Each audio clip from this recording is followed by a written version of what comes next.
Shalom saudara dalam Tuhan, puji nama Tuhan, jumpa lagi dengan saya di kesempatan yang baik ini. Nah saudara dalam Tuhan, ada pun tema kita di kesempatan ini, yaitu Tuhan Yesus versus para mualaf. Nah saudara, kenapa saya angkat tema ini? Karena saya perhatikan ada beberapa orang mualaf yang hari-hari ini gencar menyerang iman kekristenan dengan berbagai cara. Bahkan tidak sedikit dari mereka suka mengutip ayat Alkitab, ya, dan menyampaikan ayat itu bukan pada tempatnya, ya, bukan tafsirannya. Ya, tidak sedikit dari mereka menafsirkan ayat Alkitab dengan sembarang, ya. Bahkan sebagian juga mencocokmologikan ayat Alkitab dengan nabinya, ya, dengan berkata bahwa beberapa ayat Alkitab merujuk kepada nabi mereka, yaitu Nabi Muhammad. Nah, saudara dalam Tuhan, makanya di kesempatan ini saya merasa penting mengangkat tema ini, yaitu Tuhan Yesus versus para mualaf, ya.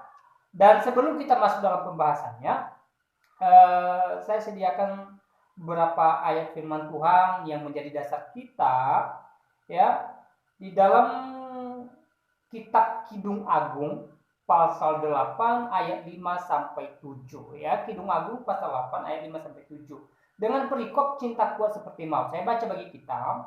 Siapakah dia yang muncul dari padang gurun yang bersandar kepada kekasihnya di bawah pohon apel kubangunkan engkau. Di sanalah ibumu telah mengandung engkau, di sanalah ia mengandung dan melahirkan engkau. Taruhlah aku seperti meterai pada hatimu, seperti meterai pada lenganmu, karena cinta kuat seperti maut, kegairahan gigi seperti dunia orang mati, nyalanya adalah nyala api seperti nyala api Tuhan. Air yang banyak tak dapat memadamkan cinta, sungai-sungai tak dapat menghanyutkannya, sekalipun orang memberi segala harta benda rumahnya untuk cinta, namun ia pasti akan dihina, ya.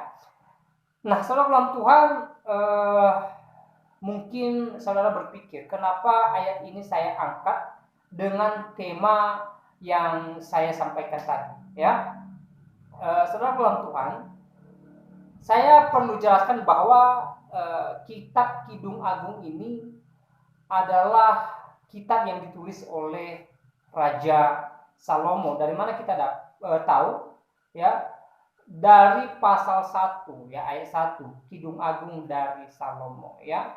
Dan adapun tujuan Salomo menuliskan kitab ini, ya, Salomo mau menyampaikan kepada kita, ya, bagaimana hubungan Tuhan dengan bangsa Israel, atau bagaimana hubungan bangsa Israel dengan Tuhan.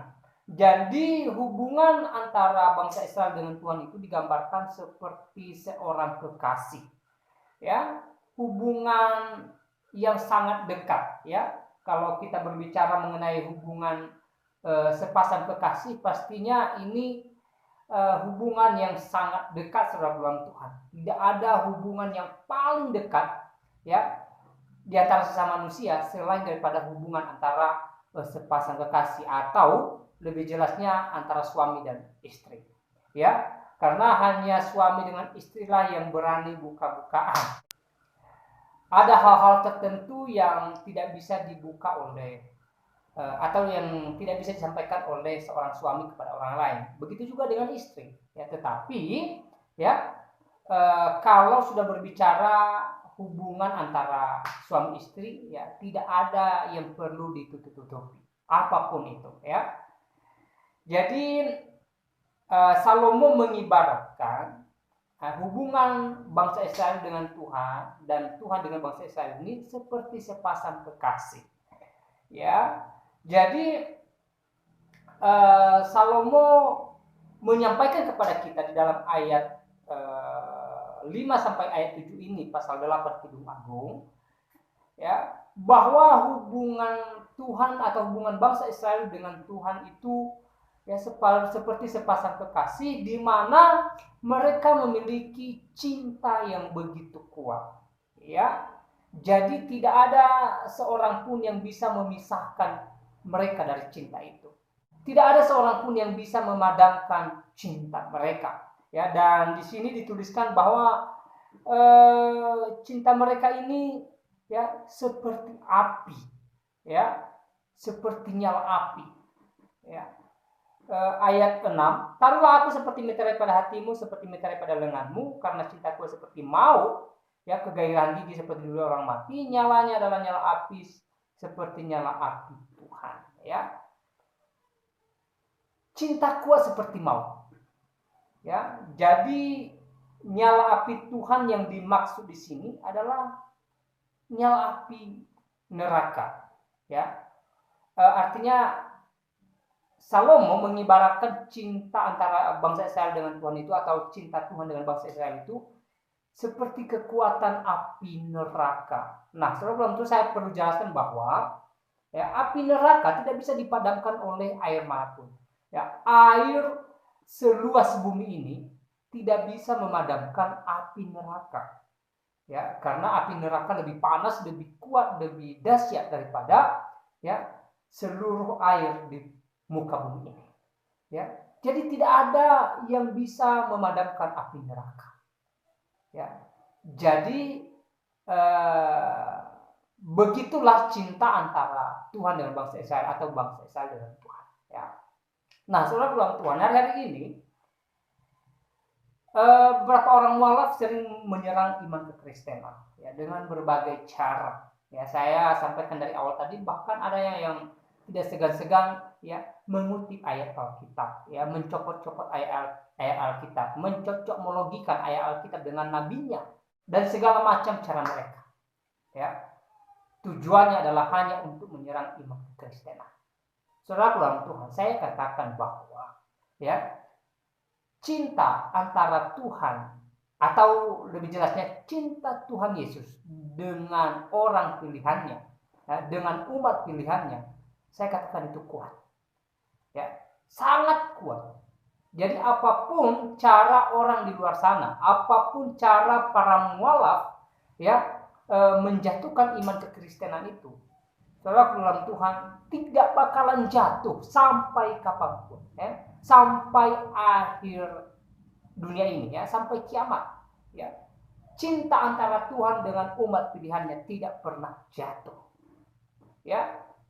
Ingat itu, ya. Sebagaimana ayat yang sudah saya bacakan buat saudara tadi, bahwa, ya, cinta Tuhan itu sangat kuat, ya. Cinta kita sebagai manusia mungkin bisa lemah, ya, tetapi cinta Tuhan dengan kita tidak pernah lemah, dan itu tetap kuat, dan tidak ada seorang pun yang bisa melunturkan cinta kasih Tuhan kepada kita sebagai umat-umat pilihannya, ya. Jadi buat para mualaf di luar sana, ya, sadarlah bahwa segala usahamu untuk menjatuhkan iman kekristenan itu, ya, hanya pekerjaan yang sia-sia belaka, ya. Tidak akan ada hasil, ya. Hanya pekerjaan yang melelahkan. Jadi kalau niatmu, ya, selama ini untuk menjatuhkan iman kekristenan dengan memutarbalikkan kebenaran firman Tuhan, kebenaran Alkitab, ya, bertobatlah, sadarilah bahwa cinta kasih Tuhan Yesus bagi kami sebagai anak-anak Tuhan itu sangat kuat. Ya, firman Tuhan berkata tidak ada seorang pun yang bisa menarik kami dari tangan Allah kami. Ya, apapun itu. Ya, penderitaan, ya, kematian, duka cita, apapun yang terjadi di dunia ini tidak akan memisahkan kami dari cinta Tuhan. Karena kenapa? Cinta Tuhan itu, cinta Tuhan Yesus itu sangat luar biasa, sangat besar dan sangat kuat, sangat dahsyat, ya. Bahkan ketika manusia jatuh ke dalam dosa, ya, firman Tuhan mencatat bahwa karena begitu besarnya kasih Allah akan dunia ini, akan umat pilihannya, ya, dia rela mengaruniakan anaknya, ya. Allah di dalam Yesus Kristus datang ke dunia ini, meninggalkan tahta kerajaannya, dan meninggalkan tahta kealahannya, mengambil rupa manusia dan sama dengan kita sebagai manusia, hanya untuk menebus kita dari dosa, supaya kita bebas dari cengkraman dosa, ya. Itulah besarnya cinta kasih Tuhan bagi umat pilihannya. Jadi buat para mualaf di luar sana, ya, sadari hal ini, ya. Buat para mualaf, ya, tidak semua sih, ya, buat para mualaf yang suka memutarbalikkan kebenaran firman Tuhan, ya Alkitab, ya, yang suka mencopot-copot ayat Alkitab, yang suka membicarakan kekristenan, yang suka memutarbalikkan fakta sejarah kekristenan, ya sadarilah bahwa caramu itu adalah hanya pekerjaan yang sia-sia. Ya, karena di pihak kami ada Tuhan kami yang hidup, yang senantiasa cinta dengan kami, yang senantiasa menjadi pembela bagi kami. Kami tidak perlu membela Tuhan, tetapi Tuhanlah yang membela kami. Ya, Tuhan yang berperkara di setiap perkara kami. Jadi siapapun yang mau uji kedahsyatan Tuhan, silahkan. Tetapi ingat, itu hanya pekerjaan yang sia-sia. Ya, sebagaimana firman Tuhan tadi mengatakan bahwa cinta kasih Tuhan itu seperti kekuatnya seperti api neraka. Ya, kekuatannya seperti kuatnya api neraka. Artinya bahwa tidak ada yang bisa memadamkan cinta kasih Tuhan dengan umat-umat pilihannya. Ya. Nah, saudara dalam Tuhan, ya, ayat tadi mengingatkan kita betapa besarnya cinta kasih Tuhan. Ya, ayat 7. Air yang banyak tak dapat memadamkan cinta, sungai-sungai tak dapat menghanyutkannya. Sekalipun orang memberi segala harta benda rumahnya untuk cinta, namun ia pasti akan dihina. Ya, jadi tidak ada seorang pun yang bisa memadamkan cinta Tuhan dengan umat pilihannya. Sebagaimana Tuhan mengasihi bangsa Israel, begitu juga, ya, Tuhan yang kita percayai saat ini, ya, Yesus Kristus yang sudah datang di dunia ini, ya, memiliki cinta yang begitu kuat kepada saya dan saudara. Ya, jadi bagi kita orang yang percaya kepada Kristus, cinta kasih Tuhan itu nyata. Makanya kadangkala saya hanya bisa tertawa, ya, melihat usaha-usaha beberapa orang mualaf di luar sana yang hari-harinya menyerang iman kekristenan dengan berbagai cara. Ya, saya hanya tertawa saja, ya, karena saya sadar bahwa pekerjaan mereka itu adalah pekerjaan yang sia-sia, pekerjaan yang melelahkan, yang tidak ada hasilnya sama sekali. Saudara dalam Tuhan, saudara boleh lihat di media, terutama di YouTube, hari demi hari, ya, ada saja orang yang percaya kepada Kristus. Ya, Kristen semakin dibabat, namun semakin merambah. Hampir setiap hari, ya, orang datang kepada Kristus, berbondong-bondong memberikan diri dibaptis, percaya kepada Tuhan.